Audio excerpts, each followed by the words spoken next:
mieux comprendre les multiples dimensions qu'implique la grâce de Dieu. D'ailleurs, il y a quelques années, il y a 9 ans, j'ai édité un livre qui s'appelle « Marcher dans la grâce ». Vous pouvez le laisser. Hein. On reste là, voilà, « Marcher dans la grâce ». Hein. Et ce livre, il est disponible chez Biens et Étoiles. Donc ça veut dire qu'il y a quelques années déjà que je m'interroge sur la grâce de Dieu, sur la compréhension de la grâce de Dieu. Et je ressens une passion renouvelée pour étudier la grâce de Dieu, non seulement pour ma propre vie, mais aussi pour l'Église et même pour les perdus. Plus je lis la Bible, et plus mes yeux s'ouvrent sur la profondeur du message de la grâce de Dieu. Et je découvre la grâce de Dieu dans toutes les pages de la Bible. Tu peux passer à la page suivante. Dans la Bible seconde, le mot grâce se trouve 130 fois quand il est question de la grâce de Dieu.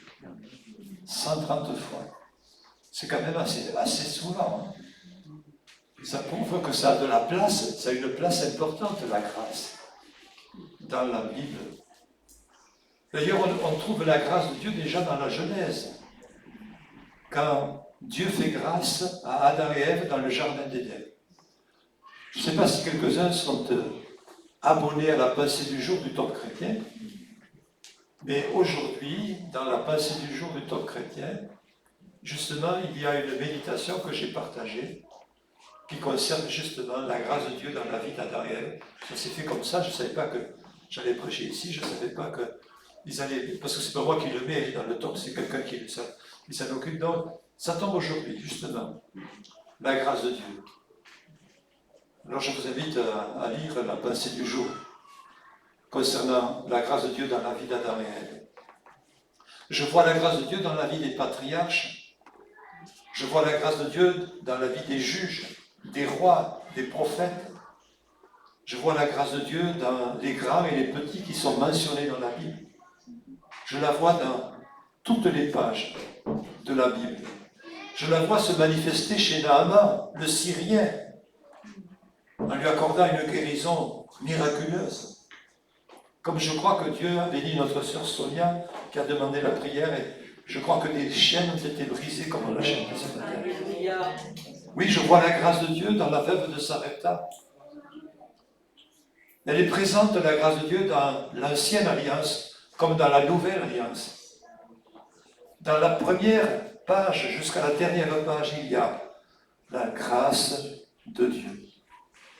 Aussi, c'est pourquoi dans beaucoup de mes prédications, c'est rare si je ne souligne pas l'importance de la grâce de Dieu.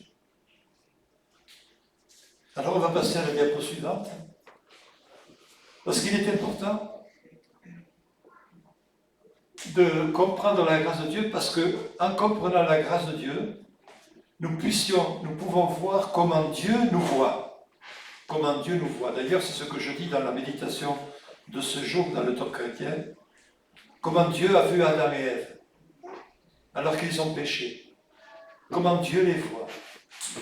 Et c'est important de voir que Dieu les voit avec un regard d'amour. Dieu les voit avec le désir encore de tendre sa main pour les sauver. Et cela nous montre que lorsque nous comprenons la grâce de Dieu, comment Dieu nous voit, ça nous aide aussi à comprendre comment Dieu voit les autres.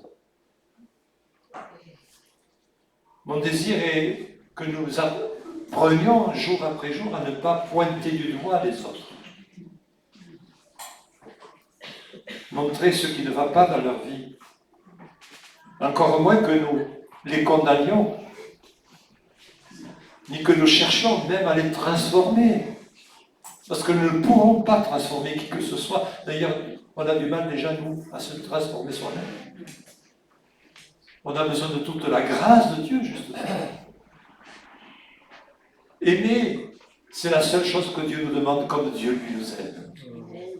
Aimer les gens, c'est ce qui permet ainsi à la grâce de Dieu de se manifester dans la vie des autres.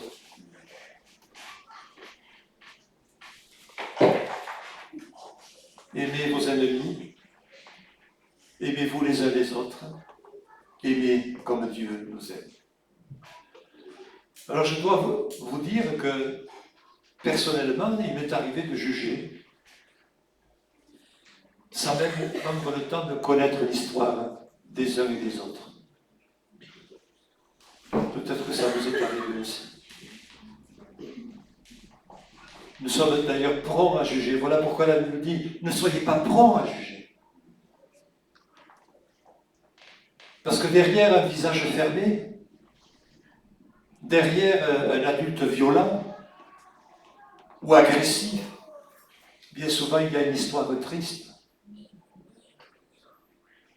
Une enfance maltraitée, une adolescence abusée, une multitude de blessures cachées sur la carapace de l'apparence. Lorsque nous essayons de voir les autres en les imaginant enfants, alors nous pouvons nous dire certainement que quelque chose s'est passé dans la vie de cette personne âgée qui est acariâtre, de cette personne qui ne fait que parler mal des uns et des autres. Cela nous aide à changer notre regard. Parce que cela nous permet de commencer à regarder les gens comme Dieu les voit. Dieu les voit avec amour. Dieu voit tous les hommes, toutes les femmes, toutes les créatures avec amour et il veut les sauver. Et lorsque nous comprenons la grâce de Dieu, notre regard sur les autres change. Nous ne sommes pas aussi prompts à juger. Parce que lorsque nous regardons les autres en les jugeant, nous oublions nos propres péchés. Souvenez-vous de Jésus lorsqu'il s'adresse aux pharisiens qui veulent lapider une femme, surprise en flagrant délit d'adultère. Il dit que celui qui est sans péché jette la première pierre. Comme une fois, j'ai tenu la main, j'ai tenu la pierre dans ma main. Mais le Seigneur m'a dit, pose ta pierre parce que tu es un pécheur. Et regarde-le comme moi je le vois, comme une âme qui a besoin du pardon et du salut. Et prie pour elle. Nous classons oui, ça va. Tu veux? Non, il faut avancer. Voilà, parfait. Vous savez, nous avons l'habitude de classer les péchés un petit peu. Dans l'Église catholique, en tout cas, c'est ce qu'on nous apprend. Les péchés véniels et les péchés mortels. Vous avez été au catéchisme quand vous étiez petit, quelques-uns? Oui. Vous n'avez pas appris ça? Les péchés véniels, les péchés mortels. Est-ce que dans la Bible, vous avez entendu parler des péchés véniels? Je vais vous dire une chose, tous les péchés sont mortels. Que le virus soit un petit virus ou un gros virus, il est mortel. Que tu prennes une petite cuillère à soupe, ou une petite cuillère à café, ou une cuillère à soupe d'un poison, c'est toujours des poisons. La Bible ne classe pas les péchés petits et grands. Encore moins un péché mignon. Ah, mais c'est mon péché mignon. Parfois, on dit comme ça. Hein.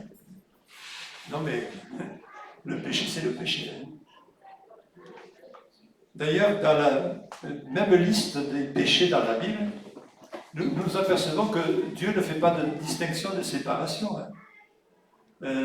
Dans la Bible, il cite plusieurs péchés et il va mettre une liste de péchés dans lesquels il y a, entre guillemets, des petits péchés et des gros péchés. Le meurtre, l'adultère, la fornication, les mauvais propos, les critiques, les plaisanteries. Et pourtant, c'est dans la même liste dans la Bible. Pour Dieu, vous voyez, il ne fait pas de classification de grands et de petits péchés. Il nous rappelle simplement que tous les péchés sont mortels. Et que, quel que soit le péché, Christ est mort pour nos péchés. Vous savez, le dernier commandement, c'est peut-être le plus fort de tous les commandements. Tu ne convoiteras pas. Alors bien sûr, il est parlé de ne pas convoiter la femme de ton prochain, mais il est aussi vrai qu'il est mentionné que tu ne convoiteras pas quoi que ce soit.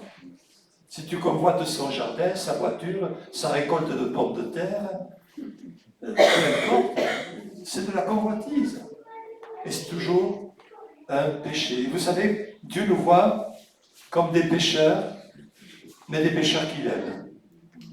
Dieu nous voit comme des pécheurs, mais des pécheurs qu'il veut sauver. Dieu nous voit comme des pécheurs, mais des pécheurs qu'il veut pardonner. Des pécheurs à qui il veut accorder sa grâce. Alors tous les péchés ne sont pas les mêmes. Et ils n'ont pas tous les mêmes conséquences. Certains passeront inaperçus comme peut-être l'envie, la jalousie, la convoitise, ou alors d'autres peuvent être sévèrement punis par la loi des hommes. Le meurtre, le viol, et conduire à la prison. Mais pour Dieu, tous les péchés méritent la mort. Aussi, le problème, ce n'est pas l'importance du péché, mais dans le fait d'accepter la grâce. On passe à la diapo. Le problème n'est pas dans la gravité du péché, mais dans le fait d'accepter la grâce. Que tu aies péché un peu, ou que tu aies péché beaucoup, tu as besoin de la grâce de Dieu. J'ai besoin de la grâce de Dieu. Nous avons tous besoin de la grâce de Dieu. Il peut nous arriver de nous accrocher à un désir de sainteté, de pureté, heureusement, parce que nous voulons plaire au Seigneur. Nous voulons lui être agréables. J'aime la sainteté, nous la recherchons, nous la voulons, nous voulons l'intégrité, nous voulons la transparence. Mais voyez-vous, on a beau essayer d'être au top, il y a un moment ou un autre, clac, on glisse un peu. Enfin, je ne parle pas pour vous, je parle pour moi. Il n'y a rien à faire. Hein. Pourquoi? Parce que l'apôtre Paul nous le dit. On va le voir dans la diapo suivante. Hein. Ouais, c'est que il y a en nous une nature. La nature pécheresse. Nous pouvons nous habiller de manière différente, nous pouvons changer de langage, nous pouvons faire des progrès, gloire à Dieu, heureusement. Mais ça ne fait rien de temps en temps. La petite bête, là, elle a la vie dure, celle-là. Hein. Elle ressort comme ça. Je sais pas, tu te tapes sur le doigt, peut-être qu'il y a un mot grossier qui sort. Alors que tu n'aimes pas les mots grossiers, mais là, ça t'échappe. Hein. Je ne sais pas, il y a quelque chose qui se passe, qui te contrarie, d'un seul coup. Ou alors même, tu es en train de rouler, hop, les gendarmes t'arrêtent. Hein. Vous savez à quelle vitesse vous rouliez? On a tendance à diminuer un petit peu quand même. Hein. Bon. On en enlève quelques-uns de kilomètres. Ouais. Ça revient vite le péché. Hein. Parce qu'en nous, il y a une nature. La nature pécheresse. Et l'apôtre dit, ce qui est bon, je le sais, n'habite pas en moi, dans ma chair. J'ai la volonté, mais non le pouvoir de faire le bien. Car je ne fais pas le bien que je veux et je fais le mal que je ne veux pas. Et si je fais ce que je ne veux pas, ce n'est plus moi qui le fais, c'est le péché qui habite en moi. Je trouve donc en moi cette loi, quand je veux faire le bien, le mal est attaché à moi. Car je prends plaisir à la loi de Dieu, amen, heureusement, selon l'homme intérieur. Mais je vois dans mes membres une autre loi qui lutte contre la loi de mon entendement et qui me rend captif de la loi du péché qui est dans mes membres, misérable que je suis. Qui me délivrera du corps de cette mort? Et juste après, grâce soit rendue à Dieu par Jésus-Christ. Amen. La grâce intervient. La grâce intervient là où moi je ne peux pas intervenir dans ma nature pécheresse.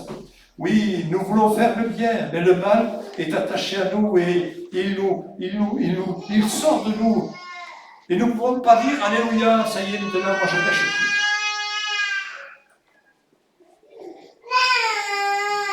plus. Un jour, le pasteur disait, est-ce qu'il y a quelqu'un qui peut dire qu'il ne pêche plus? Et il y a un monsieur qui était devant, qui a levé la main. Mais sa femme était derrière. Et elle s'est levée, elle dit, eh, baisse ta main, je t'ai vu. Hein. Non, on est tous pécheurs. Hein. Ça nous arrive de pécher encore. Nous nous surprenons à pécher. Nous pouvons exagérer certaines choses, nous pouvons diminuer, nous pouvons juger, nous pouvons murmurer, nous pouvons critiquer, nous pouvons insulter parfois, nous pouvons pécher d'une manière ou d'une autre. Et toute la discipline que l'on peut avoir dans notre vie n'empêche pas que cette nature pécheresse de temps en temps se manifeste, mais gloire soit rendue à Dieu, la grâce que Dieu nous accorde en Jésus-Christ a le pouvoir de nous libérer de ce péché, et non seulement de nous en libérer, mais de nous permettre d'être pardonnés, récupérés, restaurés. Béni soit Dieu. Amen. Alors je ne dis pas que le péché n'est pas grave, hein. On peut passer à la diapo suivante, mais le péché est grave. Mais seule la grâce qui est en Christ couvre tous nos péchés. Seule la grâce qui est en Christ couvre tous nos péchés. Et que je mente, que j'exagère, que je dise des propos méchants, n'importe quoi qui se passe dans ma vie, quand ma nature pécheresse s'est manifestée, je peux venir devant le Seigneur et dire « Pardonne-moi Seigneur ». Et la grâce de Dieu vient couvrir mon péché encore une fois. Alléluia. Et voilà pourquoi nous partageons le pain et le vin chaque semaine, chaque dimanche, parce que chaque fois nous pouvons nous renouveler combien la grâce de Dieu est suffisante pour pardonner tous nos péchés. Et si j'ai péché, je peux venir vers Dieu et dire Seigneur, je prends le pain et je prends le vin, en reconnaissant que j'ai encore péché cette semaine, mais ton sang me lave, et ton sang me purifie, et ta grâce est suffisante dans ma vie. Amen. Amen. Alléluia, gloire à Dieu. Il arrive que parfois certains sont tellement accablés par leur nature pécheresse qui les domine, qu'ils arrivent à croire que Dieu ne peut pas les pardonner. Ils pensent que la patience de Dieu a des limites. Vous savez, il y a parfois des attitudes que nous jugeons dans la vie des uns et des autres. Des situations que nous pouvons juger dans la vie des uns et des autres. On voit que les pharisiens avaient l'habitude de juger certaines situations. Et il peut arriver aussi que nous jugions certaines situations. J'ai reçu cette semaine un courrier qui m'informait qu'un certain frère que j'aime beaucoup, un chrétien, un serviteur de Dieu, a été radié de la mission dans laquelle il travaillait. Il travaillait dans une œuvre missionnaire. Il était missionnaire, soutenu par une œuvre missionnaire. Pas les Assemblées de Dieu, mais un autre mouvement, peu importe. Et il a été radié par rapport à un péché qu'il a commis il y a très longtemps et qui est revenu à la surface. Et je lui ai écrit. Je lui ai dit, voilà, j'ai appris ça. Je lui ai dit, il y a une chose que tu ne dois pas oublier. Les hommes ont le droit de te condamner pour ce que tu as fait. Mais sache que l'amour de Dieu est capable de couvrir ton péché. Si tu le reconnais, si tu te repens. Il m'a répondu, il m'a dit, merci Paul de m'avoir envoyé ce message. Ça m'a beaucoup encouragé. Oui, justement, je sais que Jésus est capable de pardonner mon péché. Et je sais qu'il a pardonné mon péché. Et je sais qu'il me lave et qu'il me purifie. Et je me souviens de cette parole de l'Écriture, que celui qui est sans péché lui jette la première pierre. Jésus est celui qui me sauve et qui me fait grâce. Quels que soient nos péchés, qu'ils soient graves ou pas graves, lorsque nous nous repentons et que nous venons vers lui, il nous accorde une grâce totale, complète. Merci Seigneur. Je n'ai pas besoin de plus de discipline dans ma vie, mais j'ai besoin de plus de Jésus. Amen. Je n'ai pas besoin de plus de lois et de règles pour triompher du péché. J'ai besoin de plus de de Jésus. J'ai besoin de plus croire en l'amour de Dieu et en sa grâce pour triompher de mon péché. Et quel que soit ton péché qui t'accable, peut-être qu'il y a des choses qui sont là dans ta vie enfouies, tu ne veux que personne ne les sache, tu ne voudrais pas que quelqu'un les sache, mais il y a une chose que tu peux faire, c'est dire Seigneur, pardonne-moi pour ce péché. Ça me fait honte, Seigneur, je sens combien je suis coupable d'avoir commis ces choses-là, mais je te demande pardon et je réclame ta grâce, et la grâce de Dieu est suffisante pour nous enlever toute culpabilité, quel que soit le péché dans lequel nous avons pu tomber dans le passé ou dans le présent. Le sang de Jésus nous lave et nous purifie de tout péché. À Dieu soit toute la gloire. Amen. Qui ne veut pas être agréable à Dieu? On veut tous être agréables à Dieu. Hein? Amen.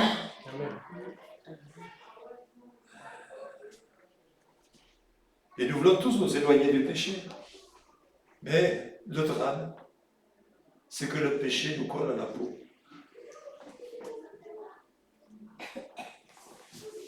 Bien sûr, on s'améliore, heureusement. Avec le temps, un petit peu, on devient de plus en plus, on arrive de plus en plus à s'améliorer, à contrôler notre vie. Mais pour être aussi saint que Jésus, aussi parfait que Dieu, j'ai encore du chemin. Je ne sais pas si vous avez conscience que vous avez encore un peu de chemin à faire. Irréprochable. Parfait. Seigneur, on a encore du chemin.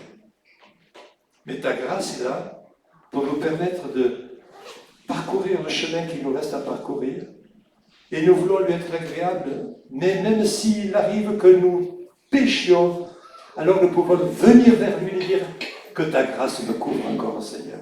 Que ton sang me lave et me purifie. Amen. Enfin, Dieu nous dit quelque chose. Je t'aime de l'amour éternel. Je te conserve ma bonté. Tu as péché et Dieu te dit je t'aime de l'amour éternel. Tu as commis un impair, mais Dieu dit je t'aime d'un amour éternel. Sa grâce est immense, incommensurable. Il ne se lasse pas de nous aimer. Béni soit son nom. Dieu ne t'abandonnera jamais. Il t'aime d'un amour éternel. Il est fidèle même lorsque toi tu es infidèle. Jamais Dieu ne nous rejette lorsque nous venons à lui en reconnaissant notre indignité.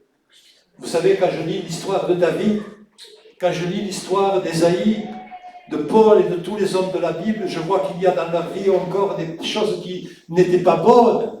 Abraham a menti. David, il a commis le meurtre, l'adultère. Ésaïe, lorsqu'il est dans le temple et qu'il adore Dieu, il dit à un moment donné à Dieu, retire, parce que je suis un homme pécheur.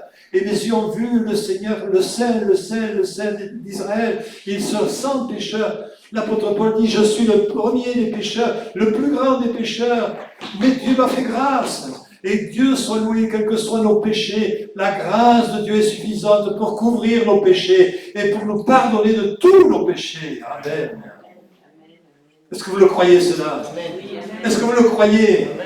Est-ce que vous le croyez? Amen. Alors, si vous en doutez, je vais vous raconter une petite histoire quand même. L'histoire d'Homère et d'Osée. Vous l'avez lu, cette histoire dans la Bible? L'histoire du prophète Osée. C'est dans la Bible, hein? Vous savez, c'est une histoire assez surprenante, hein? Une histoire assez surprenante, parce qu'il dit que Dieu dit, c'est pas un homme, hein? Dieu dit au prophète, un homme parfait, saint, à part, qui sert Dieu, qui cherche Dieu, qui honore Dieu. Dieu dit au prophète, tu vas aller au quartier latin, là-bas, à Pigalle, là, dans cet endroit malfamé, dans telle ville ou dans telle ville, peu importe. Et tu vas prendre une prostituée et tu vas te marier avec elle. Seigneur, oh! Ça va pas, Seigneur. Tu me demandes de faire un truc qui n'est pas normal, qui n'est pas bien. Va chercher là-bas une prostituée. Et tu la prendras pour femme. Et non seulement tu la prendras à elle, mais tu prendras aussi ses enfants de prostitution. C'est-à-dire, non seulement tu la prends à elle, mais tu la prends aussi avec ses enfants de prostitution. Tu acceptes d'élever ces enfants qui sont nés dans sa prostitution. C'est écrit dans la Bible. Non, Dieu ne dit pas, tu vas aller chercher une fille de l'assemblée, là, une vierge, une pure, une sainte, qui loue Dieu. Alléluia, au mieux, hein. Mais non, Dieu lui dit un truc bizarre, quand même. Étonnant, même. Mais pourquoi Dieu lui demande-t-il d'aller chercher une prostituée, une épouse, auprès de ce milieu? Parce que Dieu est en train de dire, je veux te montrer une chose, c'est la manière dont moi j'aime mon peuple. Mon peuple est infidèle. Chez mon peuple, il y a du péché. Chez mon peuple, il y a de l'idolâtrie. Chez mon peuple, il y a des choses encore mauvaises. Mais moi, j'aime mon peuple.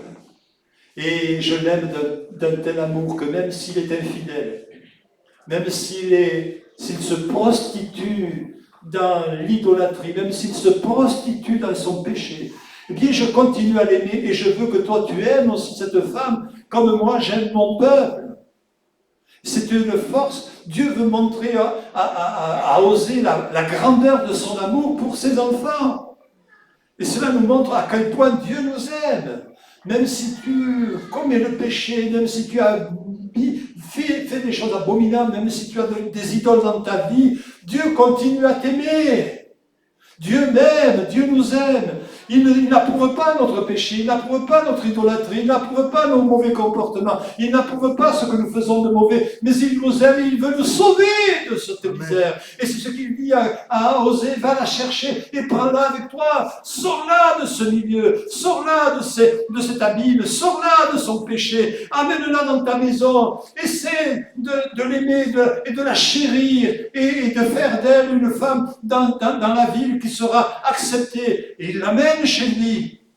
Merci Seigneur parce que tu es venu nous chercher là où nous étions dans le péché, pour nous prendre auprès de toi et pour nous amener en ta présence et pour que nous soyons sauvés, renouvelés, que nos vies soient changées. Oui, comme il a pris cette femme de sa prostitution pour l'amener dans sa maison, dans du quartier malfamé, il est allé dans le quartier résidentiel. Il est allé dans le quartier où il y avait l'homme de Dieu, qui était reconnu comme un homme de Dieu. Et il l'a amené dans cet endroit où elle avait une autre position. Oh, mais peut-être que certains la connaissaient quand même. Oh, qu'est-ce qu'il a fait, Osée? Il a pris une prostituée comme femme. Mais c'est pas normal. Ce que fait Osée là, c'est abominable. Mais il faut le condamner. On va lui enlever sa carte de prophète. On va lui interdire de continuer à exercer le ministère prophétique. Parce que ce qu'il fait est abominable. On pourrait avoir un jugement sur Osée. Mais c'est Dieu qui lui a demandé de faire cela parce que Dieu veut nous montrer une chose. C'est qu'il aime ses enfants, quelle que soit leur attitude, leur comportement, leurs erreurs, leurs égarements. Et il vient nous chercher de la misère dans laquelle nous pouvons tomber pour nous introduire dans son royaume de paix, de grâce et d'amour. Il se marie, et puis il a des enfants. Il y a des enfants qui arrivent. Alors, quand vous lisez ce texte de la Bible, c'est assez curieux. L'Éternel me dit encore, aime une femme adultère liée par un amant, et aime-la comme l'Éternel aime les enfants d'Israël. Aime-la comme ça. C'est fort, hein? On le laisse là. Parce que quand on lit le chapitre 1er, la naissance de ses enfants, vous savez, c'est curieux parce que le dernier des enfants, et je ne parle pas des deux premiers, déjà c'était assez bizarre, mais c'est non. Non, mon peuple. Et tu as le fils qui vient de naître chez Gomère, parce que ça s'appelait Gomère, la prostituée. Quand il est, c'est lui qui donne le nom. Hein. Et Dieu lui dit, tu l'appelleras pas mon peuple. Vous savez, quand tu as un enfant et tu l'appelles, il n'est pas le mien. Hein. C'est un peu ça. Hein. Il n'est pas à moi. C'est pas le mien. Je pense que quelque part, encore, elle devait de temps en temps, elle partait quoi. Hein. Et elle a enfanté des enfants de prostitution. Et c'est ce que Dieu lui a demandé. Prends une prostituée et les enfants de prostitution. Et les enfants qu'elle a eus, ce n'étaient pas forcément les enfants d'Osée. Parce que il le dit lui-même, pas mon peuple, c'est pas moi. C'est fort. L'identité. Mais Dieu lui dit, même ces enfants de prostitution, tu vas les aimer. Car le pays se prostitue, il abandonne l'Éternel. Ces enfants étaient des enfants de prostitution, comme il est écrit. Ils auraient dû être repoussés par le prophète, mais Dieu lui demande de les aimer. Et malgré tout, il va les aimer. Il va les nourrir. Il va dépenser de l'argent pour eux. Vous savez, des fois, Dieu nous a pris à part. Et il nous a introduits dans sa grâce. Il nous a amenés chez lui, dans sa maison. Mais de temps en temps, ça nous arrive de sortir un peu. Vous savez, j'ai connu des frères et des sœurs qui, à un moment donné, pour une raison quelconque, sont partis à droite, sont partis à gauche. Ils se sont détournés de Dieu. Ils ont replongé des fois dans certaines habitudes. Ils sont revenus en arrière. On appelle ça des rétrogrades. J'aime pas ce mot. Mais moi, je suis aussi un rétrograde. Chaque fois que je mens, ça m'arrive. Chaque fois que j'exagère, chaque fois que je pointe du doigt, que je critique, je suis un rétrograde. Le rétrograde, c'est celui qui pêche, qui revient à certaines mauvaises choses, qui revient vers son péché, qui revient et qui chute encore dans son péché. Et nous pouvons nous considérer tous comme des gens qui, à certains moments, font comme Gomère, de temps en temps, elle partait. De temps en temps, elle revenait à ses mauvaises habitudes. De temps en temps, elle était liée par un amant. Et de temps en temps, elle revenait dans son péché. Et voilà pourquoi, au chapitre 3, Dieu dit encore à Osée, retourne encore. Elle est partie parce qu'un jour, eh bien, elle n'est plus revenue à la maison. Elle n'est plus revenue à la maison. Elle était tombée entre les mains d'un proxénète. Et Dieu dit, retourne encore, là, dans ce quartier où elle se trouve. Et il a cherché Gomère. Et il a trouvé le proxénète qu'il utilisait, qu'il la vendait. Et il nous a dit qu'il a payé plusieurs cycles d'argent. Un sac de victuailles, d'avoine, c'était le commerce de l'époque. Il a payé le prix fort. Peut-être qu'elle a été mise aux enchères. Et lui, il a monté les enchères jusqu'à ce qu'il puisse la racheter. Il nous a dit qu'il l'a rachetée. Et Dieu soit loué parce que quand nous péchons encore et que nous péchons encore et que nous revenons en arrière, il est capable encore de venir nous chercher là dans notre misère et de nous ramener à lui parce qu'il nous aime d'un amour éternel. Il veut nous attirer à lui par des cordages d'amour. Il veut nous retirer de la boue, de la misère dans laquelle nous pouvons retomber. Et même si tu es tombé pour Dieu, tu n'es pas perdu, parce que Dieu veut aller te chercher là où tu es, comme la brebis perdue. Il est allé la chercher, et il est allé la chercher, il l'a portée sur ses épaules. Et si tu as péché, ne te laisse pas tomber ne te laisse pas gagner, par la culpabilité, mais sache que Jésus vient vers toi et qu'il te dit, je t'aime d'un amour éternel. Viens à nouveau vers moi, je suis prêt, j'ai payé le prix fort à la croix, j'ai donné ma vie pour que tu sois sauvé, je t'aime, ne reste pas dans ton péché, mais je veux te sauver et je veux te libérer, alléluia. Car Dieu prouve son amour envers nous, on va passer à la diapo suivante. Dieu prouve son amour envers nous, à ce que lorsque nous étions encore des pécheurs, Christ est mort pour nous, amen. Dieu nous a aimés avant que nous soyons aimables. Et Dieu nous aime, même si aujourd'hui nous ne sommes pas aimables. Même si tu as péché, Dieu t'aime. Il nous aime et il veut nous purifier de nos péchés. Il nous fait entrer dans son royaume. Il nous invite dans sa grâce à venir à lui tel que nous sommes. Ah, ce beau cantique. Tel que je suis, je viens, Seigneur. Tel que je suis, je viens à toi. Encore cette semaine, j'ai péché peut-être, Seigneur. Encore cette semaine, j'ai fait quelque chose qui me fait du mal, qui t'a blessé. Tel que je suis, je viens, Seigneur. Et je prends ton sang. Et ton sang me lave et me purifie de tout péché. Et je me nourris de ta grâce. Merci Seigneur pour ton pardon. Merci pour ta restauration. Merci Seigneur. Amen. Béni sois-tu Seigneur. Tu peux être séparé. Tu peux être séparé de ta femme. Tu peux être séparé de tes enfants. Tu peux être séparé de quoi que ce soit, comme le fils prodigue avait tout laissé de côté. Mais jamais tu ne seras séparé de l'amour de Dieu, comme le dit l'apôtre Paul.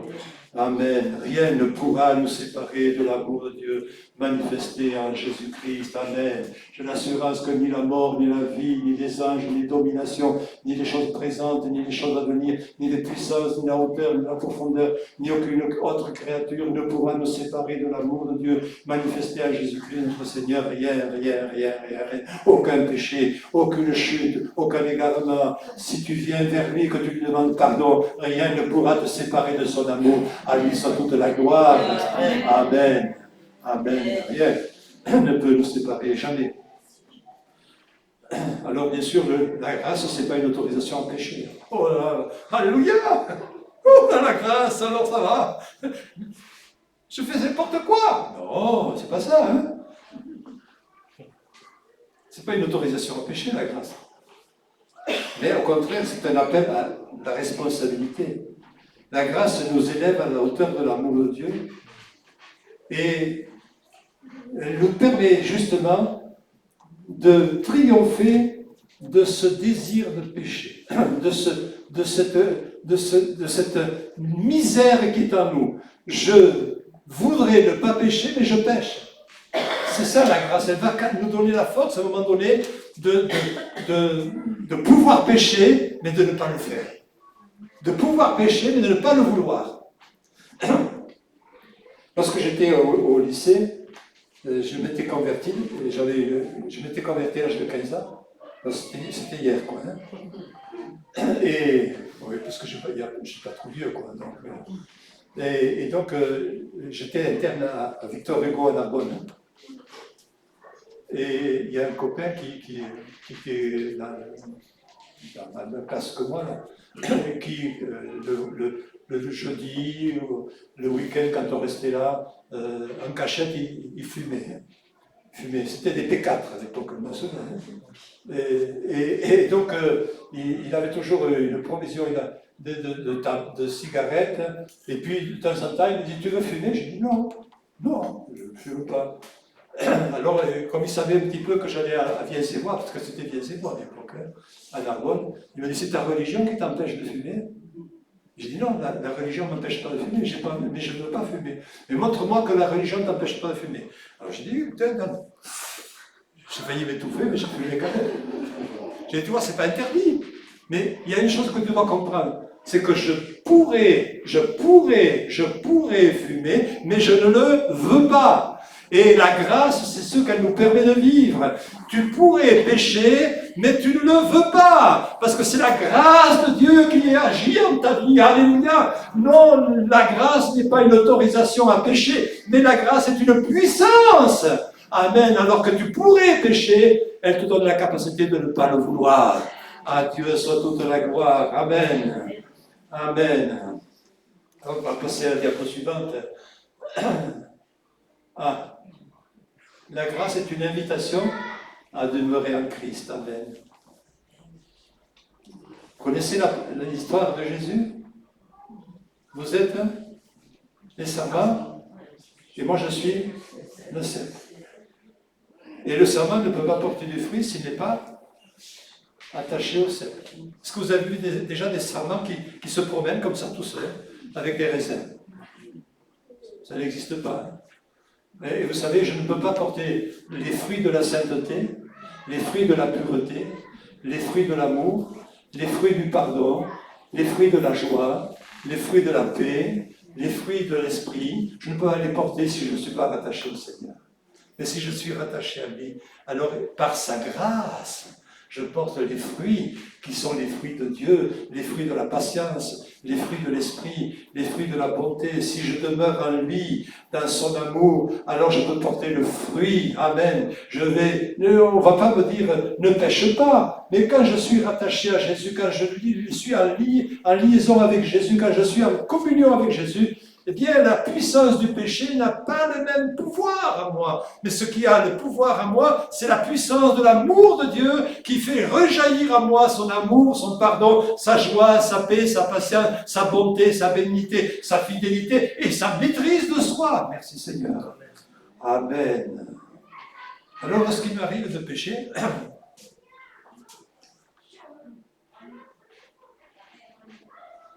ouais, la grâce est un filet de sécurité.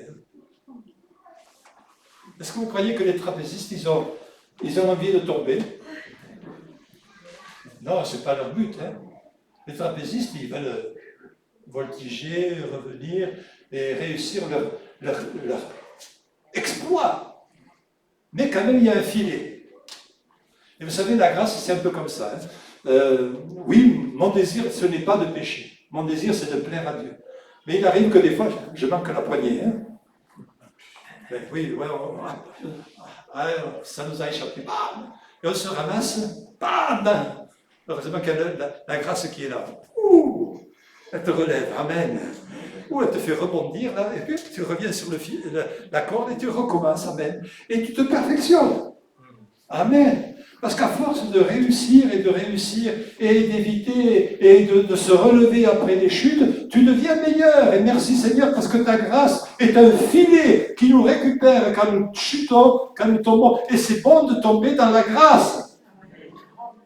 Amen. Parce que quand je tombe dans la grâce. Je ne tombe pas dans le jugement, mais je tombe dans la grâce de Dieu. Et la grâce de Dieu me relève. Elle me fait rebondir. Elle me permet ainsi d'avancer et de devenir meilleur. À Dieu soit toute la gloire. Amen. Si nous disons que nous n'avons pas de péché, on peut... voilà, nous séduisons nous-mêmes. Et la vérité n'est pas nous. Amen. Si je dis que je n'ai pas de péché, je suis un menteur. Si je dis que je ne pêche plus, je suis un menteur. Ouais. Mais si je confesse mon péché, il est fidèle et juste pour me les pardonner. Et pour me purifier de toute iniquité. Amen. Alléluia. Soyons vrais devant le Seigneur. Et disons, c'est vrai Seigneur, oui, j'ai encore péché. Mais que ta grâce vienne me sauver, me secourir. Pardonne-moi pour mon péché. Alors, j'aime bien le livre du prophète Osée, parce qu'autant Dieu montre son amour dans la chute, dans le péché, dans l'abomination de cette femme qui représente ses enfants, son peuple infidèle. Le dernier chapitre est un merveilleux chapitre. Et j'aimerais qu'on puisse le lire ensemble, ces quelques versets du chapitre 14 du livre d'Osée. Vous pourrez le relire à la maison.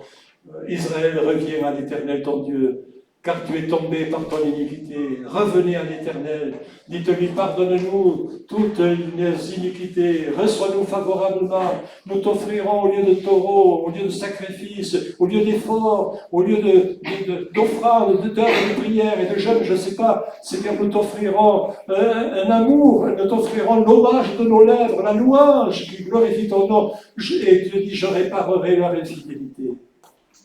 J'aurai pour eux un amour sincère, car ma colère s'est détournée d'eux. Je serai comme la rosée pour Israël. Il fleurira comme le lys et il poussera des racines comme le Liban. Ses rameaux s'étendront. Amen. Les fruits, il portera les fruits. Il aura de la magnificence de l'olivier et des parfums du Liban. Ils reviendront s'asseoir à son ombre.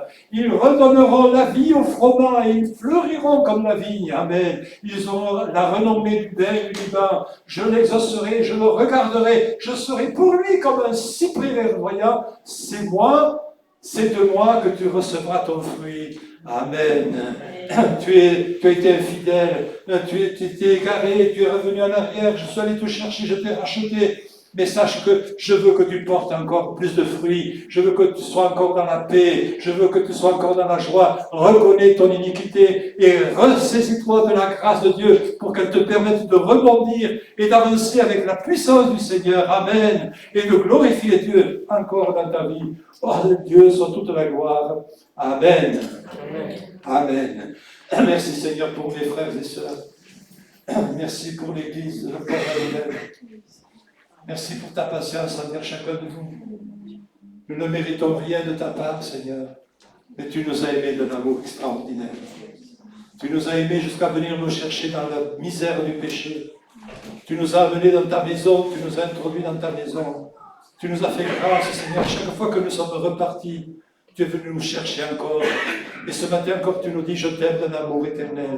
Et si quelqu'un se sent coupable dans sa vie, s'il y a des choses cachées dans sa vie, s'il y a un péché qui est là, qui le tenaille et qui le persécute, Seigneur, je prie que ce matin, il vienne vers toi et qu'il dise, Seigneur, pardonne-moi, délivre-moi, libère-moi. Je ne sais, Seigneur, ce qu'il y a encore comme chaîne ou comme passion ou comme misère et qui peut être attaché à une vie ou à une autre. Mais Seigneur, je sais une chose, c'est que ta grâce est puissante pour venir le délivrer, le secourir, le restaurer, comme tu le dis dans ta parole, Seigneur. Si je reviens, si nous revenons à toi, alors toi, tu étends sur nous ton ombrage, tu étends sur nous ta bénédiction, tu nous pardonnes, Seigneur. Et nous te rendons grâce pour cela. Amen.